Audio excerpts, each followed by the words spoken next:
बहुत बहुत शुक्रिया अदा करता हूँ कि सीपीआई ने अपना सपोर्ट अनाउंस किया है आम आदमी पार्टी नहीं, दिल्ली के लोगों के लिए।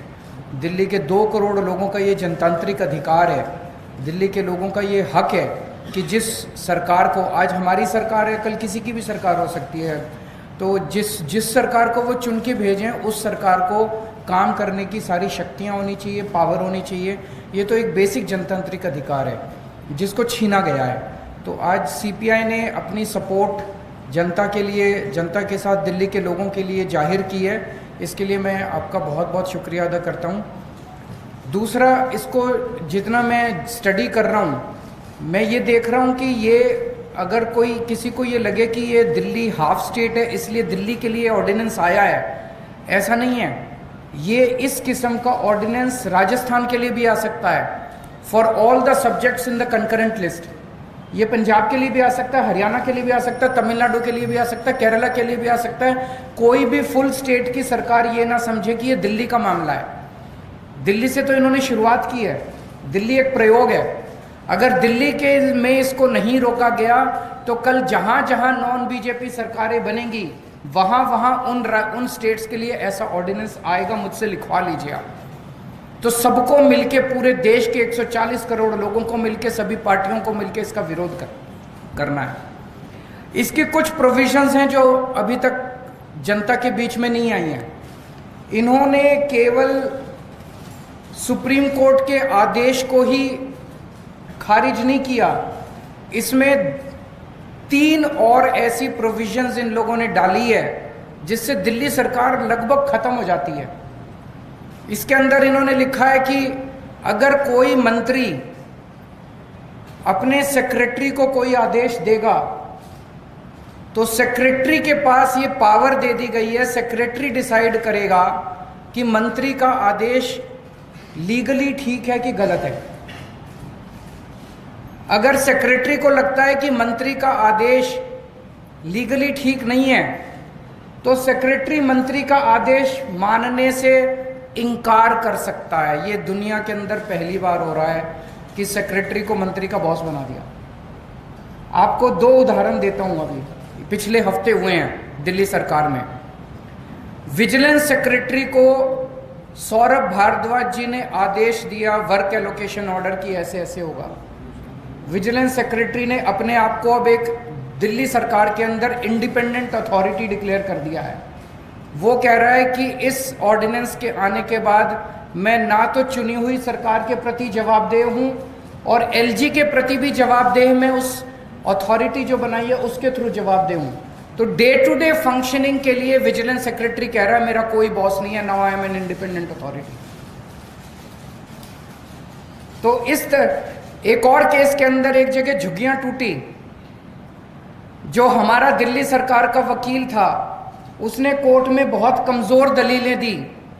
ऐसा लगा कि वकील दूसरी पार्टी से मिला हुआ है। मंत्री ने आदेश दिया कि अगली हेयरिंग में हमें कोई अच्छा सीनियर एडवोकेट हायर करना चाहिए। तो सेक्रेटरी फाइल पे लिखती है कि वकील हायर करने का प्रेरोगेटिव सेक्रेटरी का है, मंत्री मुझे आदेश नहीं दे सकता कि कौन वकील हायर करना चाहिए, इसलिए आपका आदेश इलीगल है, मैं आपके आदेश को नहीं मानती। ऐसे सरकार कैसे चलाएंगे? अब तो हर सेक्रेटरी ये डिसाइड कर रहा है कि कौन सा आदेश लीगल है और जिसको मर्जी इलीगल डिक्लेयर कर देते हैं। बस अब सेक्रेटरी की डिसीजन फाइनल है, वो सुप्रीम कोर्ट, हर सेक्रेटरी सुप्रीम कोर्ट का जज बन गया है। एक और इसके अंदर प्रोविजन है, चीफ सेक्रेटरी को ये पावर दे दी गई है कि वो डिसाइड करेगा कि कैबिनेट का कौन सा डिसीजन लीगल है और इलीगल है।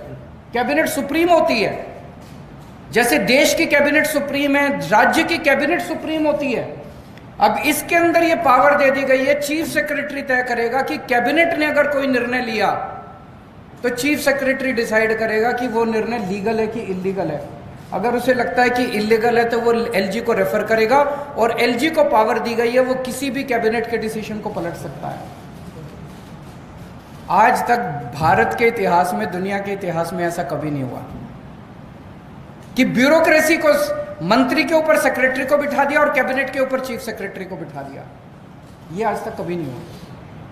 एक और इसके अंदर प्रोविजन है कि दिल्ली सरकार में जितने कमीशंस हैं, जितनी अथॉरिटीज़ हैं, स्टैट्यूटरी अथॉरिटीज़ हैं, जितनी बोर्ड्स हैं, उन सब का गठन अब केंद्र सरकार करेगी।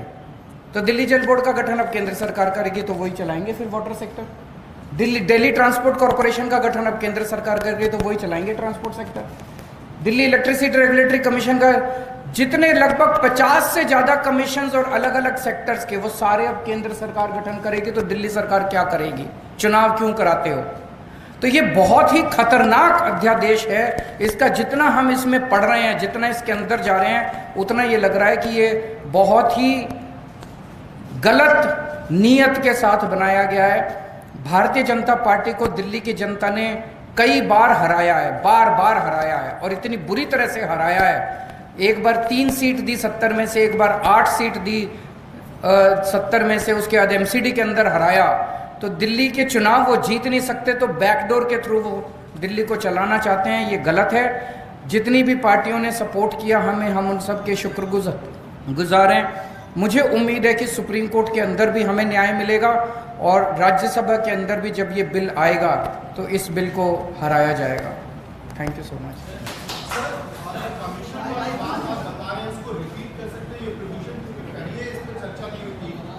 आज मैंने 3 प्रोविजन आपको बताई हैं जिसको किसी को नहीं पता था। इसको जितना हम पढ़ रहे हैं उतना पता चल रहा है कि इसके अंदर रीडिंग बिटवीन द लाइन, जितने दिल्ली सरकार में commissions, boards, statutory authorities and corporations हैं, उन सब का गठन अब केंद्र सरकार करेगी।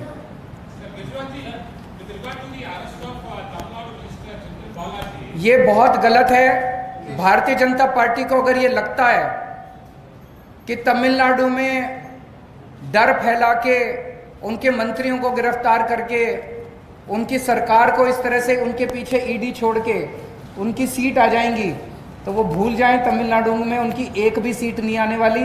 पूरा देश देख रहा है। एक जमाना था जब अगर सीबीआई रेड मारती थी किसी पे, ईडी रेड मारती थी, तो लोगों को लगता था कि इसने कुछ गलत काम किया होगा। अब अगर सीबीआई और ईडी रेड मारती हैं तो लगता है कि इसने कुछ ठीक ही काम किया होगा, इसीलिए इसको तंग किया जा रहा है।